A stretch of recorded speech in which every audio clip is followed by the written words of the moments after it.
할렐루야. 우리 주님 부활하셨습니다. 전후자에 한번 인사하시겠습니다. 우리 주님 부활하셨습니다. 할렐루야. 아멘. 기도하고 말씀 듣겠습니다. 하나님 감사합니다. 부활의 아침 그 감사와 감격과 그 은혜로 예배하게 하시고 천군 천사들의 찬양을 통해 하늘문을 열고 은혜와 축복을 부어주시니 감사합니다. 말씀하여 주시옵소서. 예수님의 이름으로 기도하옵나이다. 아멘. 요한복음의 말씀을 통해서 부활하신 예수 그리스도의 부활의 메시지를 듣도록 하겠습니다. 사도 요한이 전하는 예수님의 부활을 제일 먼저 목격한 사람, 부활 예수를 제일 먼저 만난 사람, 그리고 그 부활의 메신저가 된 사람은 막달라 마리아입니다. 그는 안식 후 첫날 새벽에 예수님의 무덤을 찾아갑니다. 믿음이 있었다라기보다도 예수님을 사랑하였던 제자였습니다. 그 사랑이 예수를 만나게 했습니다. 그리고 그 사랑으로 부활 예수의 메신저가 되었습니다. 잠언 8장 17절에 나를 사랑하는 자들이 나의 사랑을 입으며 나를 간절히 찾는 자가 나를 만날 것이니라. 예수님 부활하신 그 새벽, 그 날은 온통 혼란한 날이었어요. 총독 빌라도, 그리고 로마의 병사들, 대제사장들과 장로들, 수많은 사람들이 부활하신 예수 그리스도를 찾고자 했습니다.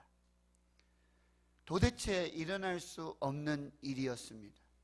이성과 경험과 지식으로는 도저히 이해할 수 없는 상황이 벌어지고 만 것입니다. 그렇게 역사상 첫 번째 부활의 새벽 아침 그 한날이, 충격의 날이 지나가고, 그날 안식 후 첫날 저녁 때에 제자들이 유대인들을 두려워하고 한 곳에 모여 문을 꼭꼭 걸어 잠그고는 함께 있었습니다. 그때 부활하신 예수님께서 부활의 몸을 입으시고 제자들 가운데 오셨습니다. 서서 말씀하셨습니다. 부활하신 예수 그리스도를 만나는 역사적인 순간이었습니다. 부활하신 예수님은 시간과 공간을 초월하는 신령한 부활의 몸을 입으시고 제자들을 찾아오셨습니다. 우리가 첫 번째 받을 메시지는 무엇인가? 바로 부활하신 예수 그리스도께서 제자들을 찾아오셨다라는 사실이에요. 오늘 19절 말씀에 보면 예수께서 오사 가운데 서서 이르시되, 예수님께서 부활의 몸, 신령한 몸을 입으시고 두려움과 절망과 슬픔 가운데 있는 제자들을 찾아오셨다라는 사실이에요. 부활하신 예수님은 오늘도 우리 가운데 찾아오실 줄을 믿습니다. 요한복음 14장 18절 이하의 말씀은 이렇게 되어 있습니다. 내가 너희를 고아와 같이 버려두지 아니하고 너희에게로 오리라. 내가 너희를 고아와 같이 버려두지 아니하고 내가 너희에게로 오리라. 조금 있으면 세상은 나를 다시 보지 못할 것이로되 너희는 나를 보리니 이는 내가 살아 있고 너희도 살아 있겠음이라. 세상은 나를 죽이고 나를 보지 못할 것이로되 나는 살아 있고 너희도 살아 있어서 다시 만날 것이다. 이 말씀을 주신 것입니다. 그날에는 내가 아버지 안에, 너희가 내 안에, 내가 너희 안에 있는 것을 너희가 알리라. 부활하신 예수님은 이제 신령한 몸을 입으셨어요. 부활의 몸을 입으셨기에 하나님이 인간이 되신 저와 여러분의 똑같은 인간의 몸으로 오셨다가 십자가에 죽으셨다가 사흘 만에 부활하신 그 몸은 부활의 몸, 신령한 몸이기에 예수님이 말씀하신 것처럼 그 예수님의 부활의 몸, 신령한 몸에는 하나님이 그 안에 계시고 너희가 내 안에 있고 내가 너희 안에 있는 이 놀라운 생명의 역사가 일어나게 될 것이다 말씀하시는 거예요. 80이 다 된 임보 시인은 이렇게 노래하고 있습니다. 4월이라는 시입니다. 도대체 이 환한 날에 누가 오시는 걸까? 진달래가 저리도 고운 치장을 하고 개나리가 저리도 노란 종을 울려대고 벚나무가 저리도 높이 축보를 터뜨리고 목련이 저리도 환하게 등불을 받쳐들고 섰나니 어느 신랑이 오시기에 저리도 야단들일까? 부활하신 예수님, 신랑 되신 예수님은 오늘 우리를 찾아오십니다. 우리와 함께 하시는 줄 믿습니다. 그런데 이 부활하신 예수 그리스도는 영이 아닌 신령한 몸으로 부활하셨다라는 사실이에요. 오늘 19절과 20절의 말씀에 계속해서 말씀하고 있는 것은 예수님께서 그들 가운데 오시고 그들 가운데 서서 말씀을 하십니다. 너희에게 평강이 있을지어다. 그 말씀을 하시고는 예수님이 손과 발을, 옆구리를 보여주셨다라고 말씀하고 있어요. 제자들은 그날 밤에 부활하신 몸으로, 신령한 몸으로 제자들을 찾아오신 예수님을 유령으로 착각하고 있었습니다. 그때 예수님께서 자신의 손과 발, 옆구리를 보여주셨습니다. 누가복음의 말씀을 보면 내 손과 발을 보고 나를 만져보라 말씀하셨습니다. 더 나아가서는 예수님이 여기 뭐 먹을 만한 것이 있겠느냐 하시고는 그 제자들 앞에서 구운 생선 한 토막을 드셨다라고 말씀해 주고 있습니다. 예수님은 못 자국난 그리고 창자국이 선명한 손과 발, 옆구리를 보여주시고 만져보라고 말씀하셨어요. 제자들 앞에서 구운 토막 한 조각, 생선 한 조각을 드셨습니다. 왜 그러셨습니까? 영은 만질 수도 없고 먹을 수도 없습니다. 그러나 부활하신 예수님은 영의 부활이 아닌 신령한 몸, 육신의 몸을 입으시고 부활하셨기에 지금 시간과 공간을 초월해서 제자들 앞에서 손과 발과 옆구리를 보여주시고 만지라고 하시고 구운 생선 한 토막을 드시면서 살아계신 신령한 부활의 몸을 입으셨음을 보여주고 계시는 것입니다. 예수님은 십자가에 못 박으시고 죽으신 그 몸, 그대로 부활하셨던 것입니다. 십자가의 흔적을 그대로 가지시고 시간과 공간을 초월해서 신령한 몸으로 부활하셔서 지금 제자들 가운데 나타나셨고 제자들을 만나고 계십니다. 예수님은 영으로 나타난 것이 아니라 신령한 부활의 몸을 입으시고 나타나셨던 것입니다. 부활의 첫 열매가 되셨습니다. 우리도 예수님처럼 부활하게 될 줄을 믿습니다. 우리의 몸도 신령한 몸으로 부활하게 될 줄을 믿습니다. 그래서 우리는 신앙의 고백을 하는 거죠. 몸이 다시 사는 것과 영혼이 사는 것을 믿습니다. 부활하신 예수님께서 영이 아닌 신령한 몸, 부활의 몸을 입으시고 제자들 가운데 찾아오신 이유가 있었어요.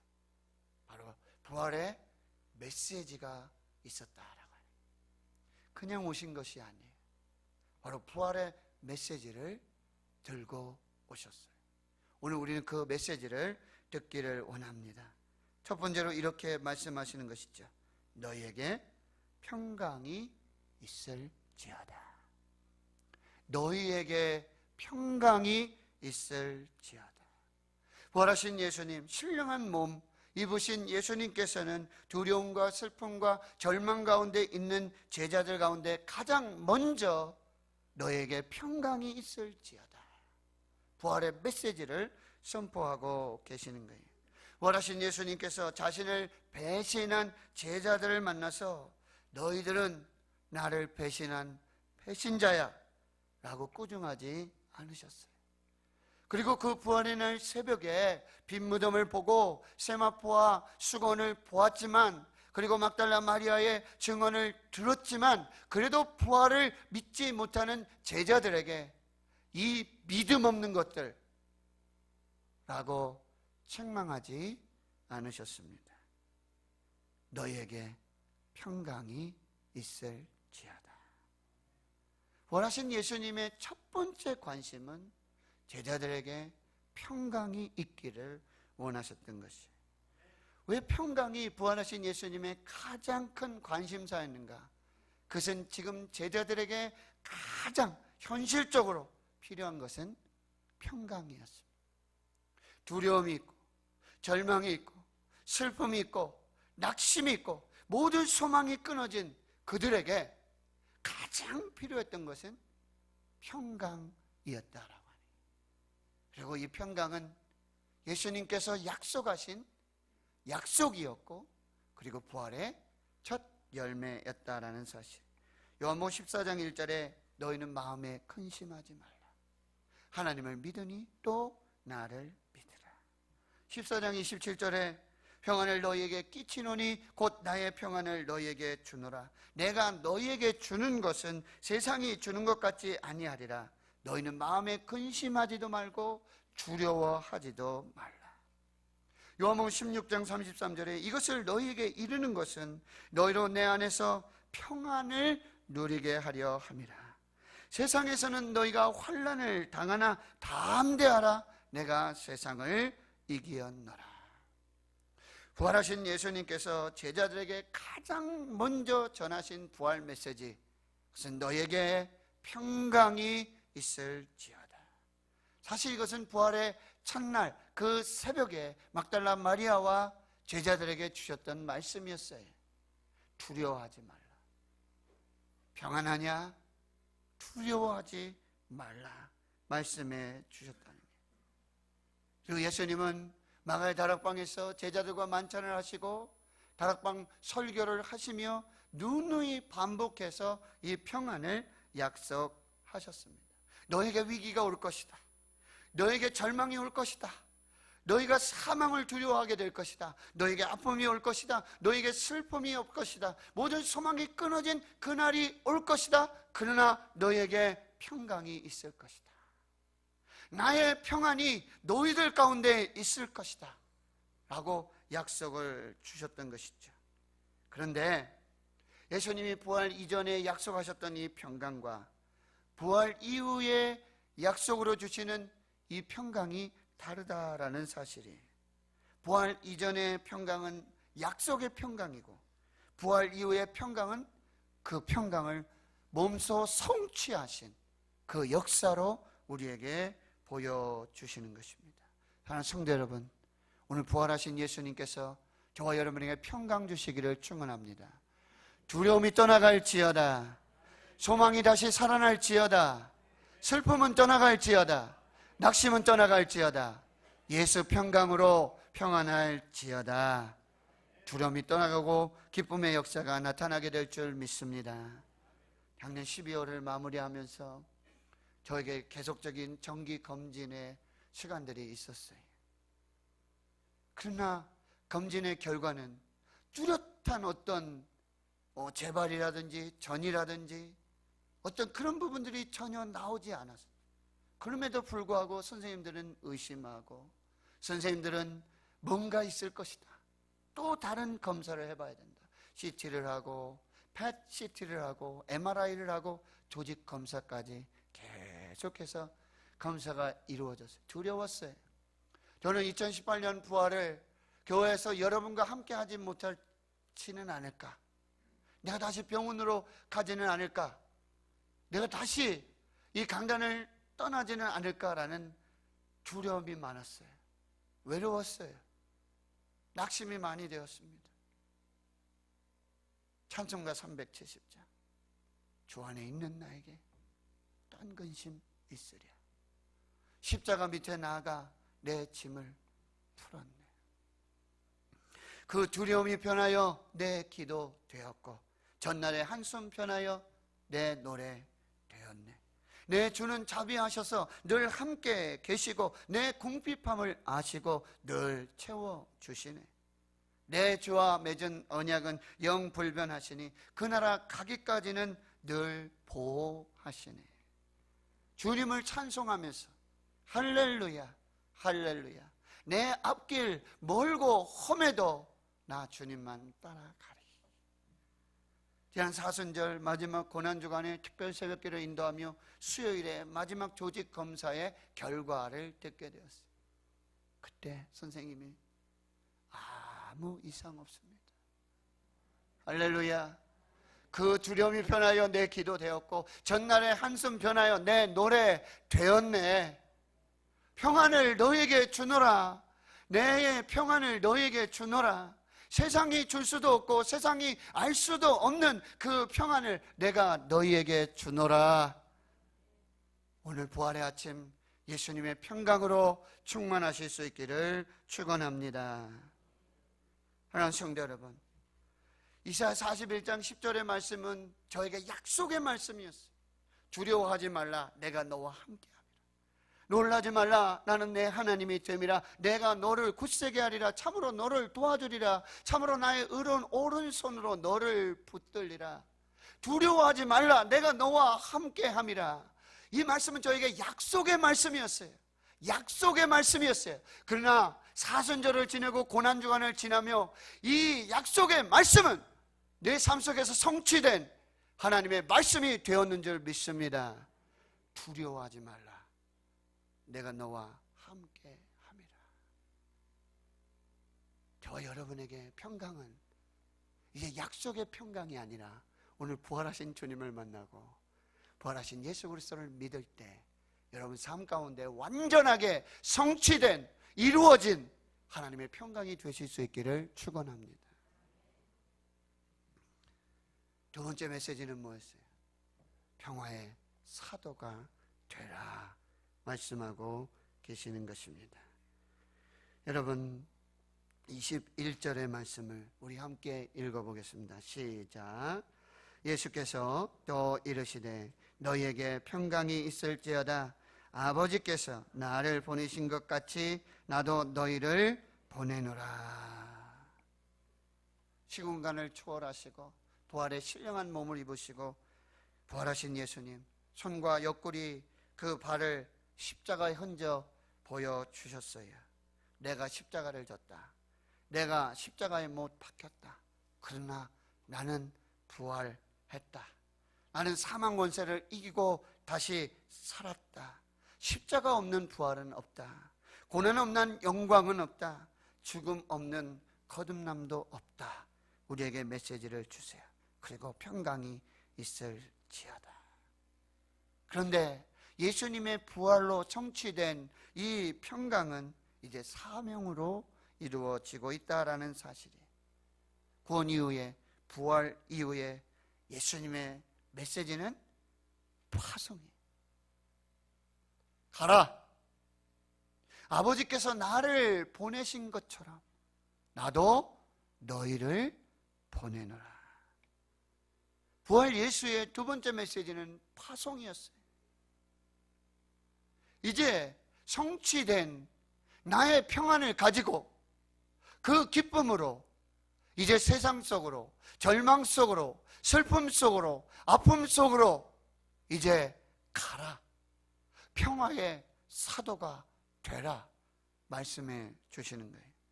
하나님이 아브라함을 찾아오시고 만나주시고 구원해 주시고 동시에 사명을 주시는 거예요. 너는 너의 본토 친척 아버지의 집을 떠나라. 내가 내게 지시할 땅으로 가라.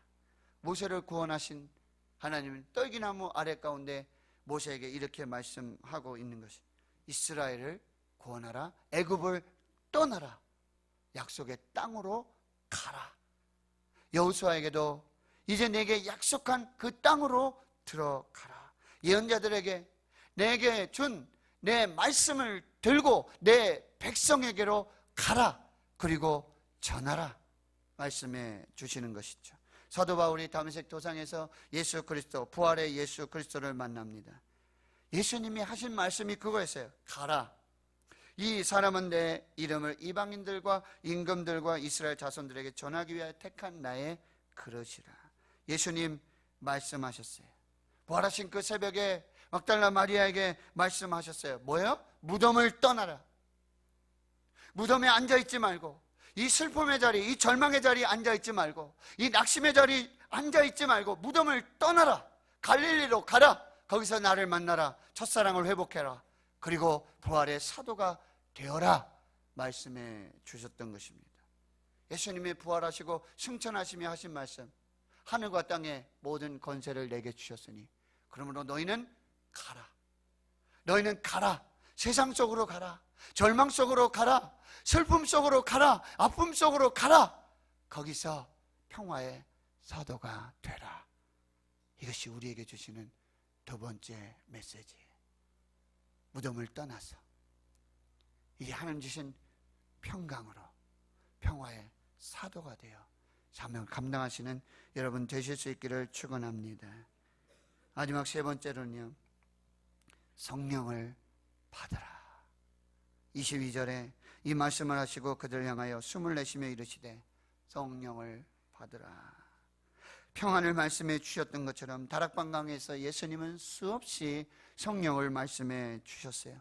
14장 16절 17절 내가 아버지께 구하겠으니 그가 또 다른 보혜사를 너희에게 주사 영원토록 너희와 함께 있게 하리니 그는 진리의 영이라. 세상이 능히 그를 받지 못하나니 이는 그를 보지도 못하고 알지도 못함이라. 그러나 너희는 그를 아나니 그는 너희와 함께 거하시며 또 너희 속에 계시겠습니다. 14장 26절에 보혜사 곧 아버지께서 내 이름으로 보내실 성령, 그가 너희에게 모든 것을 가르치고 내가 너희에게 말한 모든 것을 생각나게 하리라. 16장 7절과 8절 그러나 내가 너희에게 실상을 말하노니 내가 떠나가는 것이 너희에게 유익이라. 내가 떠나가지 아니하면 보혜사가 너희에게로 오시지 아니할 것이요 가면 내가 그를 너희에게로 보내리니 그가 와서 죄에 대하여 의에 대하여 심판에 대하여 세상을 책망하시리라. 16장 13절 14절 그러나 진리의 성령이 오시면 그가 너희를 모든 진리 가운데로 인도하시리니 그가 스스로 말하지 않고 오직 들은 것을 말하며 장래 일을 너희에게 알리시리라. 그가 내 영광을 나타내리니 내 것을 가지고 너희에게 알리겠습니다. 다락방강에서 성령에 대해서 많이 말씀하셨어요. 그런데 제자들이 알아듣지를 못했어요. 계속해서 평안을 말씀하시고 계속해서 성령을 말씀하세요. 그런데 뭐만 들리는 거예요? 내가 너희를 떠나가겠다라고만 들리는 거예요. 내가 이제 죽을 것이다. 내가 너희를 떠나갈 것이다. 육신으로는 다시 보지 못할 것이다. 이 말만 들려요. 그러나 예수님이 주신 말씀은요, 평안을 주셨고 성령을 주셨어요. 성령을 계속해서 말씀하셨어요. 그러나 우리가 듣지 못했던 것들, 제자들이 듣지 못했던 거예요. 내가 떠나가야 한다. 내가 아버지께로 가야 한다. 그래야 진리의 성령이 오신다. 그 성령은 너희를 떠나지 아니하신다. 너희 속에 계실 것이다. 모든 것을 생각나게 하실 것이고 기억나게 하실 것이고 성령이 오시면 하나님을 알게 될 것이고 예수를 알게 될 것이고 믿음을 알게 될 것이고 성령을 알게 될 것이고 은혜를 알게 될 것이고 축복을 알게 될 것이고 성령이 오시면 이 모든 것이 가능할 것이다. 오늘 성령이 오신 줄 믿습니다. 성령이 오신 줄 믿습니다. 약속하신 그 성령 우리 가운데 역사하셔서 우리와 함께 계시는 줄 믿습니다. 하나님 성도 여러분, 부활하신 예수 그리스도의 예수님께서 육신의 몸으로 신령한 몸으로 우리 가운데 오신 줄 믿습니다. 평안을 주시는 줄 믿습니다.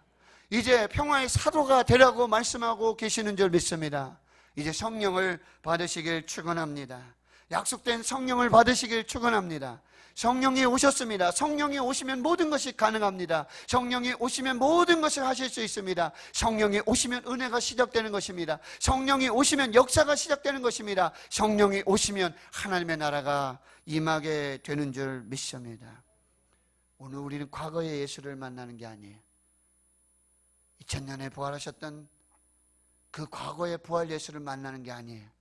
오늘 지금 영으로, 평강으로, 사명으로 우리 가운데 계시는 예수 그리스도를 보고 듣고 만지는 귀한 역사가 있는 줄 믿습니다. 우리가 할 일은 뭐예요? Forever we sing hallelujah. 영원히 부활하신 하나님을 찬양합니다. Forever we sing hallelujah. 영원히 부활하신 예수님을 찬양합니다. 할렐루야. 기도합니다. 하나님, 오늘 우리 가운데 부활의 몸으로 신령한 몸으로 찾아오셨는 줄 믿습니다. 평강을 주시는 줄 믿습니다. 사명을 주시는 줄 믿습니다. 성령으로 이루게 해 주시옵소서. 영원토록 부활하시고 신랑 되신 예수 그리스도를 찬양하는 저희들 되게 해 주옵소서. 예수님의 이름으로 기도하옵나이다. 아멘.